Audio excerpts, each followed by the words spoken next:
Morning, everybody. Welcome to Wall Street Beats. I'm Steve Lamar, joined by our Technicals and Momentum Pro, Kevin Bakes Baker. And welcome.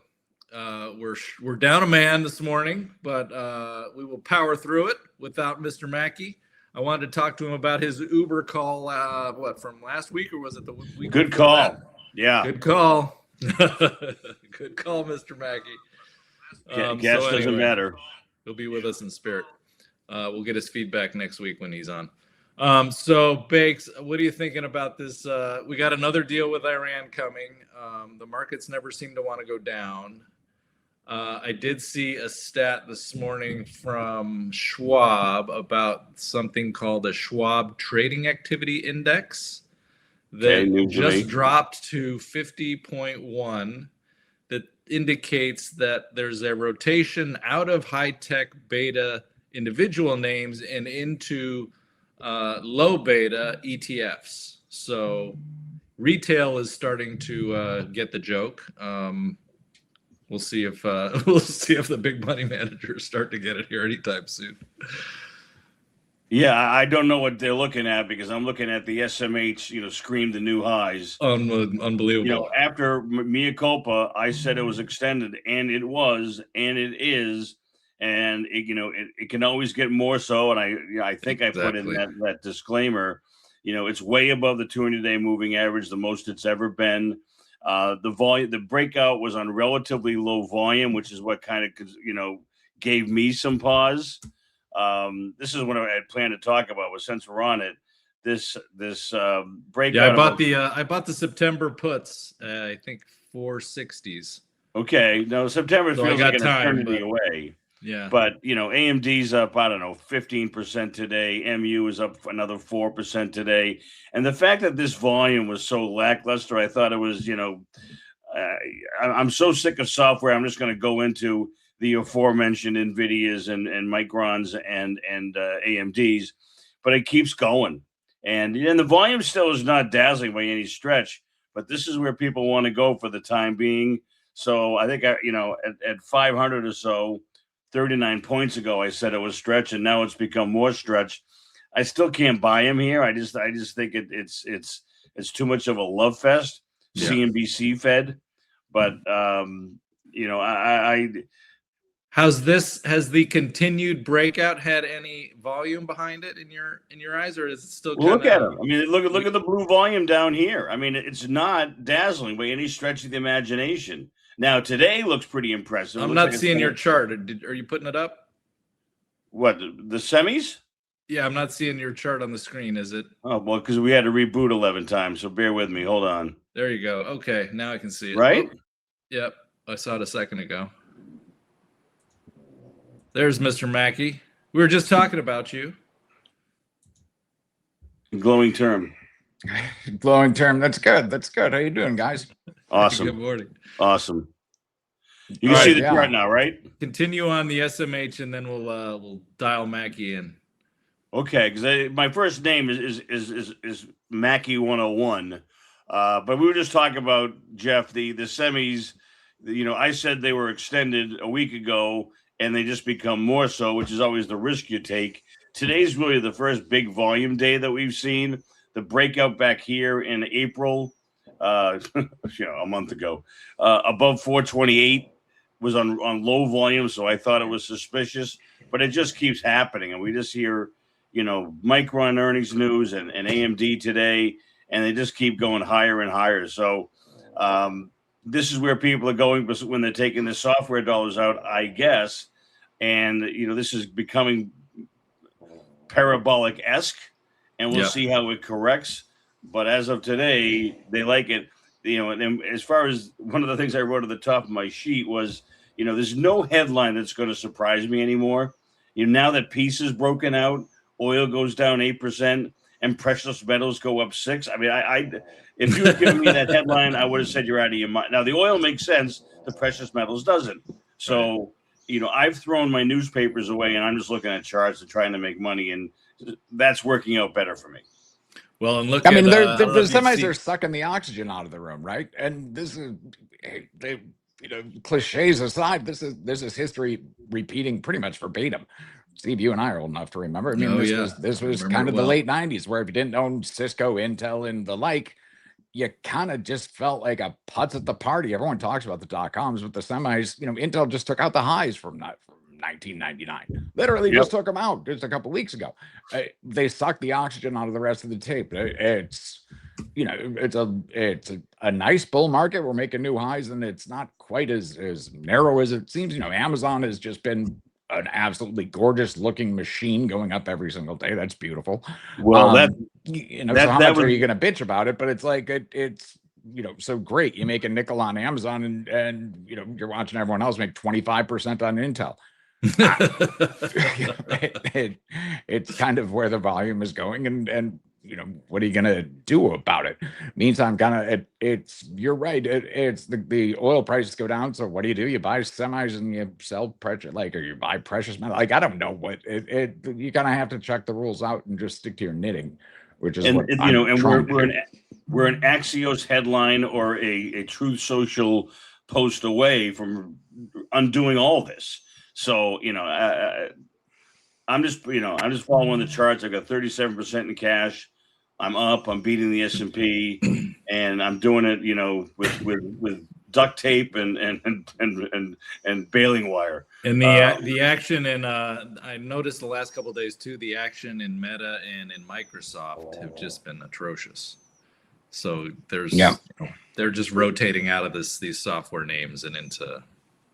Yeah. Well, you're absolutely not getting paid to be patient, and you're falling so far behind kind of the Joneses. I mean, it's whatever people are doing or the indices are doing. We're at the point in the market where all three of us for sure have buddies who know nothing about the market, just do this as hobbyists and are up 75% for the year because they just bought a bunch of chip stocks because the government took them over. Which is just like, holy crap, bang your head on the table because I think I skipped that class. Yeah, I didn't know when they taught that. So they don't teach it because it's just kind of embarrassing. But that's where we are. I don't know. You can fight it, but there's no real point in fighting these. Fighting the market is tugging on Superman's feet. So Jeff, before we got on, we were talking about your call on Uber, and this morning it's looking like a good one. It was a good one. Did you get through the numbers? Yeah, I did, and they looked really good. And of course, I'm bitter because I'm only up 6%, and that feels like dog chow compared to freaking AMD, right? I mean, it's just like, hey, my consumer name's up 10% since we talked about it a week ago. What an idiot. But this was good. What Uber needed to do is change the narrative of we're just Uber, right? And we're kind of waiting for autonomous to kill us, and they're not going to have a place in that. They're finally there's been able to really start to change the story that they're telling. And when you get down to it, that makes a lot of sense. You've got this kind of captive audience of people, everyone gets off the plane and they get on their Uber app.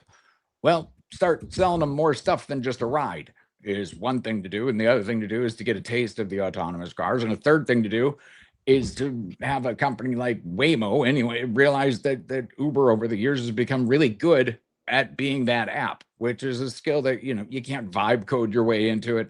It's not quite as easy as people really think to either build an autonomous car. Tesla still struggles with it, or to come up with a software that's going to be as convenient and replace that sort of Uber app. And so Uber for everything makes a lot of sense. My wife's going to the airport tomorrow. They're setting up rides in advance. They were talking about it on the call. That's become a much better business. That should kill. It's a smaller market than taxis were, but Uber annihilated taxis. They should be killing the black car service as well. Anything that you order, it's just making that a reliable service that you call a day in advance and for sure it's going to be there because they don't book the call later. That's a market that's just sitting there waiting for Uber to take it.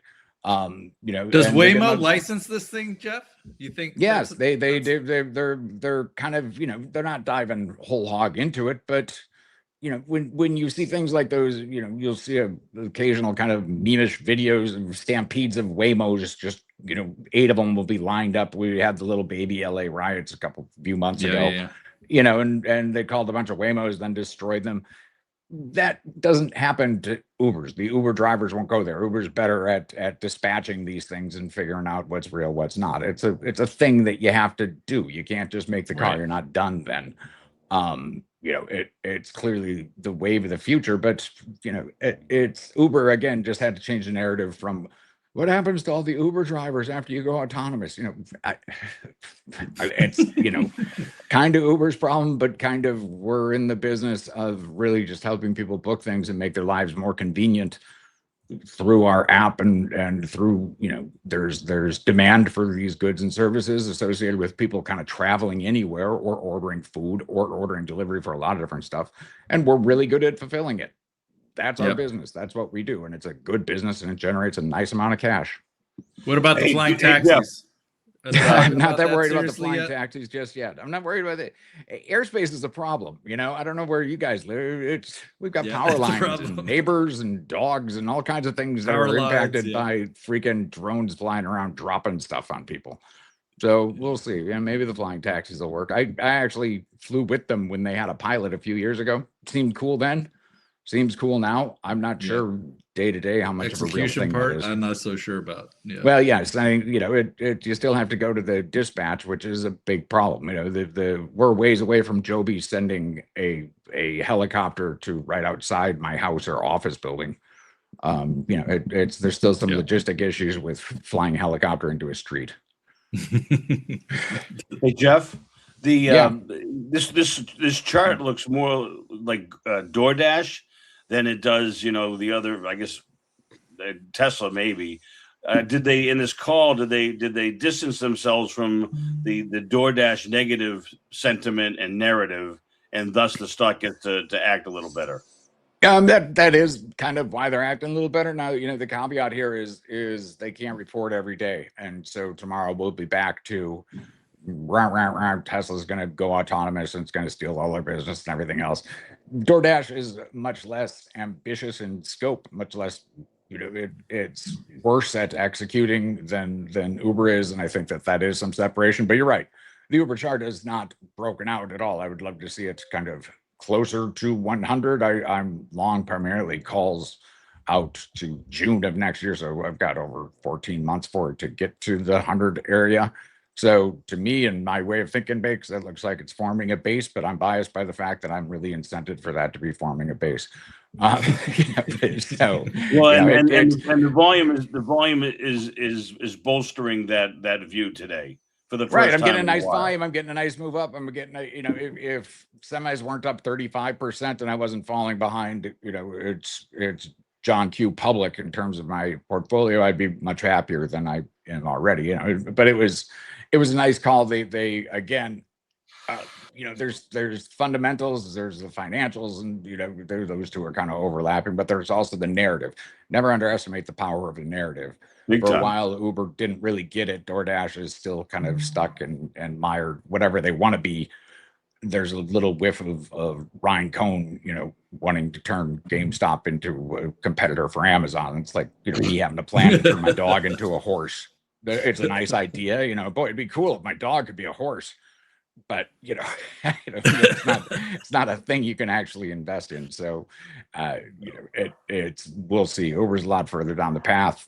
They've got deals with Expedia. They've got, you know, it'll remains to be seen how much kind of profit they're going to take on the front end of that. But once you get that captive audience, it's up to Uber now to kind of just put a steel grip around the market penetration that they have as just the go-to place where you open your app when you get to the airport and you get yourself a car. Become that only for hotels, only for food delivery. Everything else, DoorDash is kind of just the food delivery part of it so far, anyway. Yep. All right, we got I think we got retail earnings. You guys still a couple weeks away from retail earnings, Jeff, with I think Home Depot usually leads the way, and then Target, Walmart. Home Depot should be a immediately mess. thereafter. Walmart will be fine. You know, it's going to be the retail part of Amazon was actually really strong.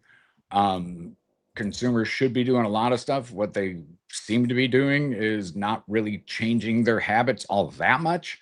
Now, it's, then again, when you close Spirit Airlines, the nation's low price provider of flying, that's certainly evidence that they're changing some of their behaviors, or at least that business model has changed, to the point that you can't make any money. When you raise gas prices out here, we're starting to see a 7 handle in California, which that'll raise your eyebrows a little bit. It's $150 to drive to Palm Springs this weekend for us, which that seems like a lot.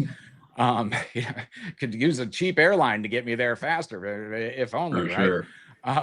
But so the jury's out in terms of what they're spending, but just in terms of footprint and what everyone's actually saying, what's changed between now and say March. Since the end of March, we've seen a really nice kind of move in a lot of these consumer names. And what's changed is in March, it was just the hypothetical guys like me who's looking to increase them like a dinosaur now, just with the idea that if gas prices go up, people will spend less. I still think that is true just because intuitively it seems too damn obvious for it not to be true. I go to Target and the moms are back.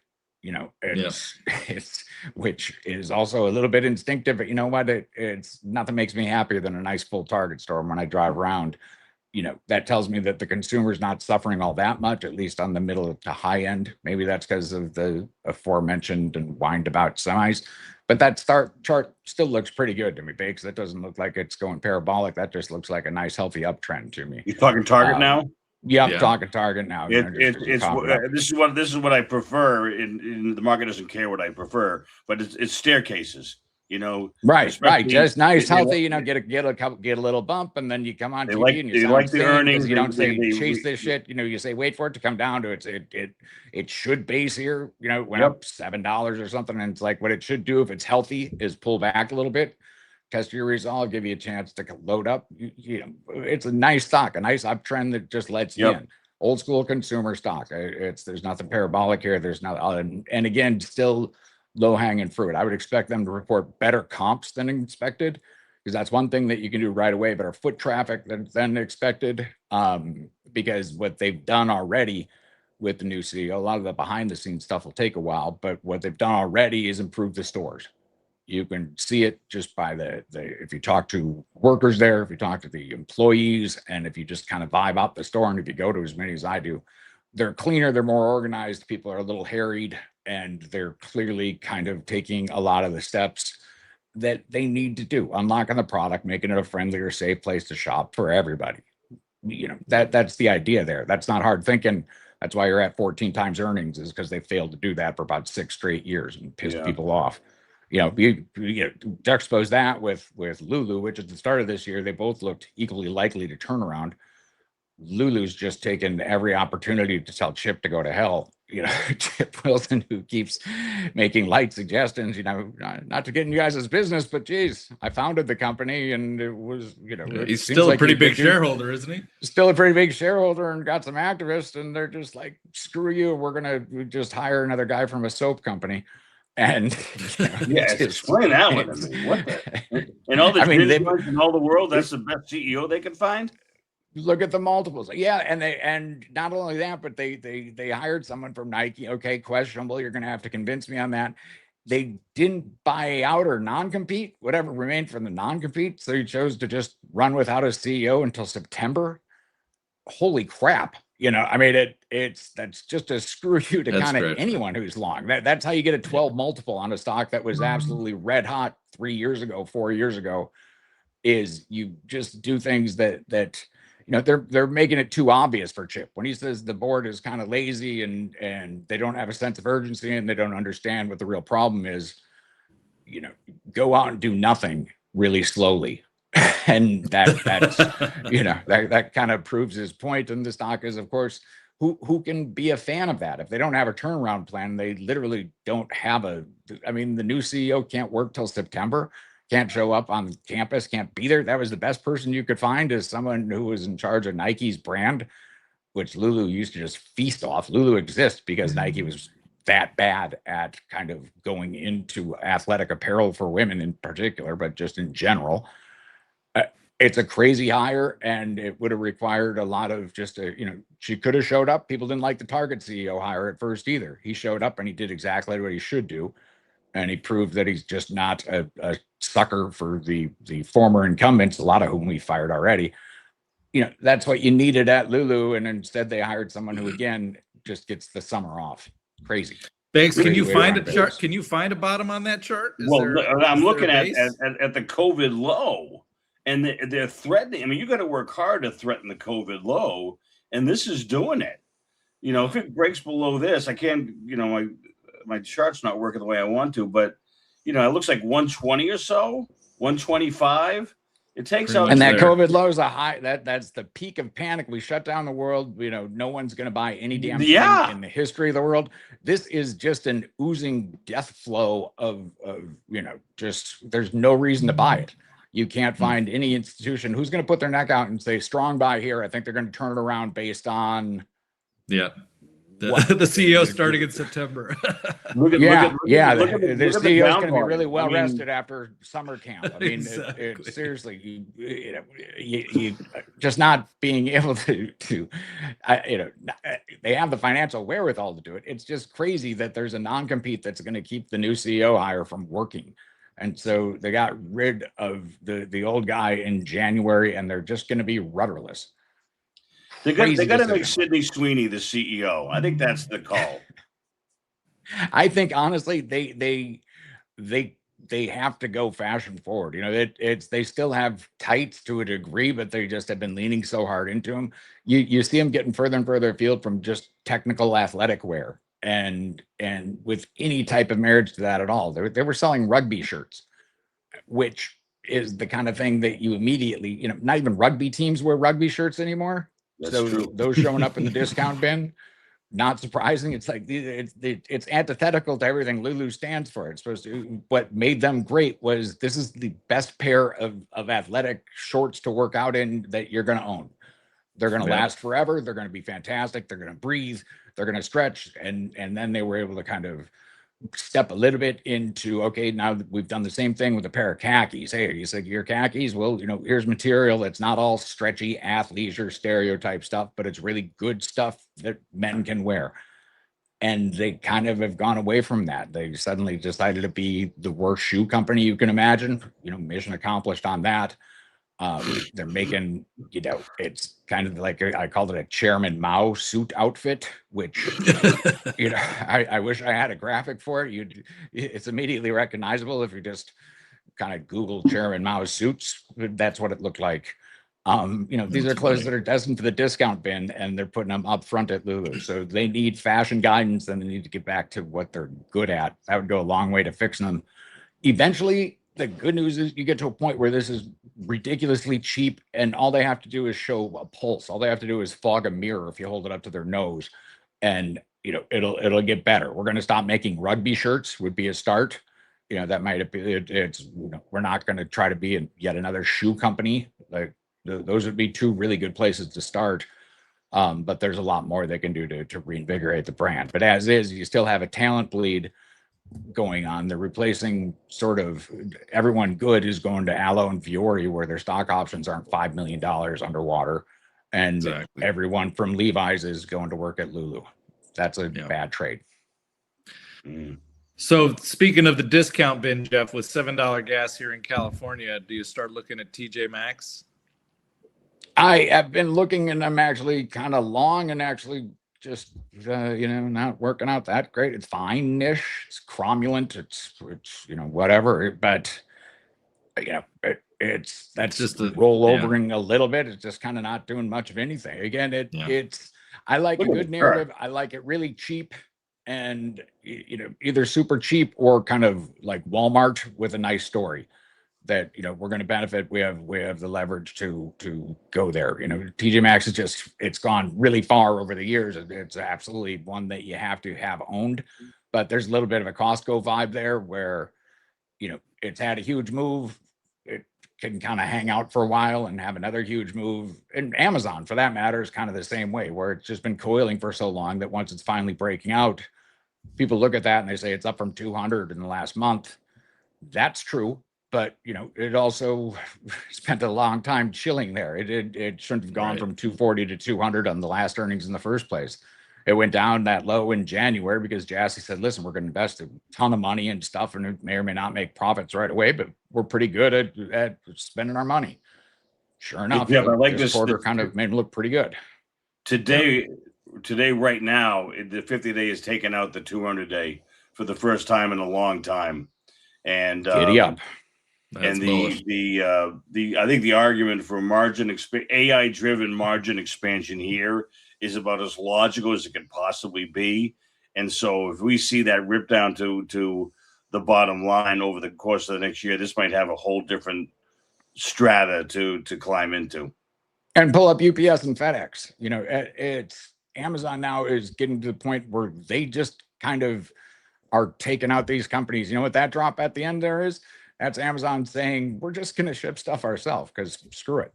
And those stocks got annihilated. I don't know why people didn't see that coming, but Amazon, they get on their call and they say, listen, you know, we're able to get kind of 1 hour delivery on a lot of different stuff in a lot of different markets. And we don't need the post office. We don't need UPS. We don't need FedEx. You know, we're just going to send out our absolute, we are at studs at distribution. They spent a ton of money on that. It took them a lot of years, but it proved how good they are at allocating capital. They see a much larger opportunity in AI and AWS, and they're exploiting it. And that they'll take share and money from every other merchant on earth doing it. They're the second biggest grocer in the country now, behind Walmart. Two companies that don't consider themselves grocers at all.